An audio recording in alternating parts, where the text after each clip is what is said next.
Audio Jungle.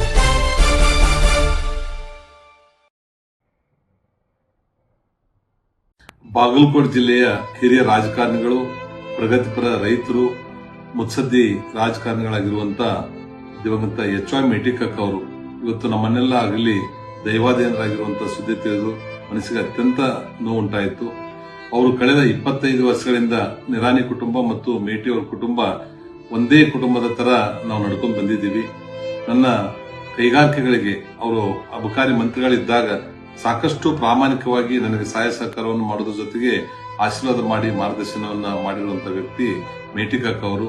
ಕಳೆದ 2 ದಿವಸಗಳ ಹಿಂದೆನೆ ನಾನು ಅಪೋಲೋ ಆಸ್ಪತ್ರೆಗೆ ಹೋಗಿ ಅವ್ರ ಜೊತೆ ಕೂತ್ಕೊಂಡು ಅವರ ಆರೋಗ್ಯವನ್ನ ವಿಚಾರಣೆ ಮಾಡಿದಾಗ ಅವರು ನೋಡಿದಾಗ ನನಗೆ ಏನು ಅನಿಸಲೇ ಇಲ್ಲ. ಇಷ್ಟೊಂದು ಬೇಗನೆ ಅವರು ನಮ್ಮ ನಗಲ್ತಾರೆ ಅನ್ನುವಂತ ಸಂಶಯ ನನಗೆ ಬರಲೇ ಇಲ್ಲ.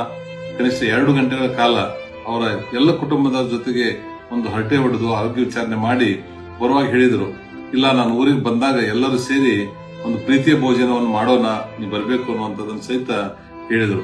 ಬಹಳ ಮನಸ್ಸಿಗೆ ನೋವಾಯ್ತು.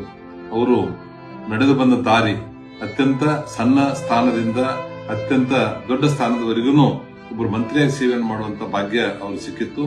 ಅವ್ರಿಗೆ ಯಾವುದೇ ರೀತಿಯಿಂದ ಅಹಂ ಇರಲಿಲ್ಲ. ಅವ್ರು ನಾನು ಮಂತ್ರಿ ಆಗಿದ್ದೇನೆ, ನಾನು ಶಾಸಕನಾಗಿದ್ದೇನೆ ಅನ್ನುವಂಥದ್ದು ಅವರಲ್ಲಿ ಯಾವತ್ತೂ ಆ ಭಾವನೆ ಬರಲಿಲ್ಲ. ಅವ್ರ ಕೊಡುಗೆ ಸಾಕಷ್ಟು ನಮ್ಮ ಬಾಗಲಕೋಟೆ ಜಿಲ್ಲೆಯಲ್ಲಿ ಇದೆ. ಎಲ್ಲಾ ಕ್ಷೇತ್ರದಲ್ಲಿನೂ ಅವರು ಒಂದು ಸಾಧನೆಯನ್ನು ಮಾಡಿದ್ದಾರೆ.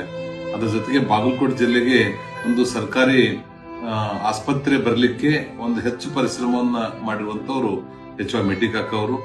ದುರಾದೈವ ಅವರು ಸ್ಯಾಂಕ್ಷನ್ ಮಾಡ್ಕೊಂಡು ತಂದಿರುವಂತದ್ದು ಒಂದು ಭೂಮಿ ಪೂಜೆ ಮಾಡುವಂತದ್ದು ಈ ಸಂದರ್ಭದಲ್ಲಿ ಆಗ್ಲಿಲ್ಲ. ಅದಕ್ಕೂ ಬಹಳ ಮನಸ್ಸಿಗೆ ನೋವು ಅನಿಸ್ತಾ ಇದೆ.